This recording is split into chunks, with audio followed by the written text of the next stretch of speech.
গিয়েছিলাম সর্ষে ক্ষেতে ছবি তুলতে, ছবি আর তুলিনি, সর্ষে ফুল তুলে নিয়ে চলে এসেছি। তারপর বাড়িতে এসে ধুয়ে নিলাম, তারপর এরকমভাবে কুচি কুচি করে কেটে নিয়েছি।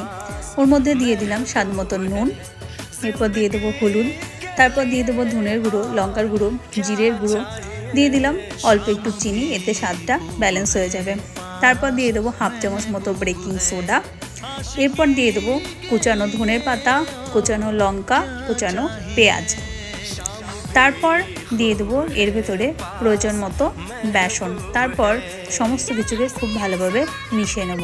এরপর দিয়ে দেবো 1 চামচ মতো কালো জিরে, তারপর অল্প অল্প জল দিয়ে খুব ভালোভাবে মেখে নেব। অন্যদিকে আমি কড়াইতে তেল গরম হতে দিয়েছি, তারপর তেলের ভেতরে পকোড়াগুলোকে ছোট ছোট করে ছেড়ে দেবো।